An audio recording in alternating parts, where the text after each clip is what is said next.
All right, welcome back live. We continue. Bob Pompiani, Gene Collier with you on the Bordas and Bordas hotline, which is 412-575-2600. Gene, let's get right to it. A lot of people want to talk, beginning with Eddie in East Liberty. Hello, Eddie. How you doing?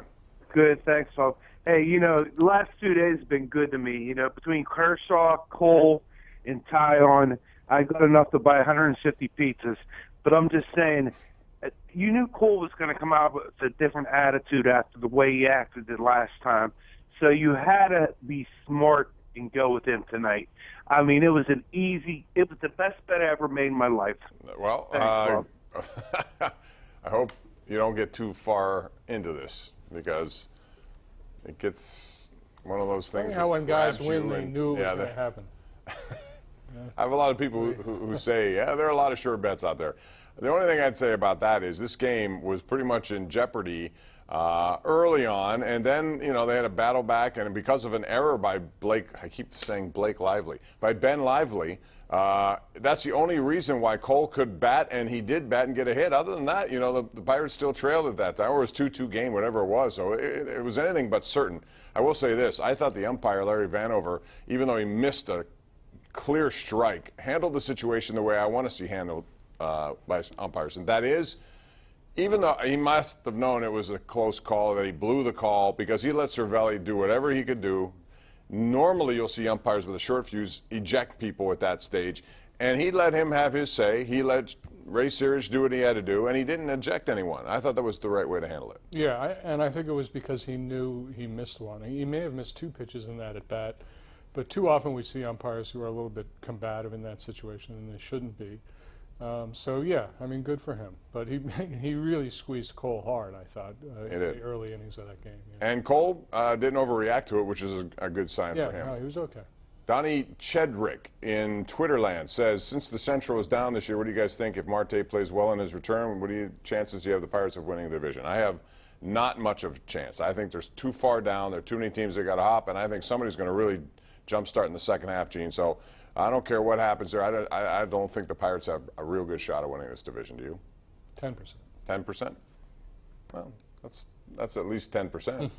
Let's go to Bob in Beachview. Hey, Bob, how you doing? Hi, Bob. Back at the beginning of the season, I thought Gene hit the nail right in the head when he said that Marte had an unbelievable body. And now that he's not taking drugs and it's going to be more unbelievable, is he going to have any short-term and long-term physical effects from that? I'll hang up and listen to you. I have no idea what the answer to that is, Gene. Once you get off PEDs, you're on them. It has to have some sort of effect, don't you think? Well, I don't know the symptoms of nandrolone withdrawal. He was playing poorly when he was on it. He was hitting like 241 or something. But, you don't know how long he was on it, when he started, when he got off. I mean, he was tested in spring training, and he apparently was aware that he had failed at the beginning of the season. The Pirates were not. So that could have affected his play in the first 2 weeks. Don't forget, he was suspended April 18th, so that's only a couple of weeks. I have no idea what he'll do, and frankly, I don't care. Eric in Charleroi is next on the Sports Call. Hello, Eric. How you doing? Hi, Bob. Doing fine. How are you? Good. Hey, I thought the umpire handled it okay as far as not, ejecting Cervelli and Garrett Cole, but more and more I'm getting to the point where I want to see a universal computerized strike zone anymore. They're getting it wrong too much. If they get it accurately, I think Garrett Cole pitches 8 or 9 innings. It saves him 15, 20 plus pitches. That's a bone of contention. A lot of people like it. That's all in if you're going to do replay. A lot of people don't like it. Gene, I know you've gone back and forth on this, or have you? I have not gone back and forth on it. You hate it? I've gone backward on it. You don't want to see it at all? No, I do not want to. You want to remove from the game, essentially. All aspects of it. All aspects of replay. It's to me, it's not a technological endeavor. It's an athletic endeavor, and it should remain that way. Yeah, I kind of miss those old days like that. Now everything, you have to wait until you get 2 different looks at a super slow-mo, and then even then you're not sure of it. So I think if anything, really, to me, this super slow-mo reveals that the umpires are right a lot more than they're wrong, even though they are wrong. And you're going to make mistakes in that situation. That strike zone is a hard thing to try to manipulate when the balls are so close or right on the edge. That'll still be debated for a long time, but don't look for it anytime soon. Bob in Clearfield. Hey, Bob, how you doing? All right. Thank you very much for taking my call, gentlemen. You know, as the Pirates approach the trade deadline, it would be pointless to try and speculate who they're going to trade or who they're going to try to keep. But there are a couple of factors that might influence their decision going forward.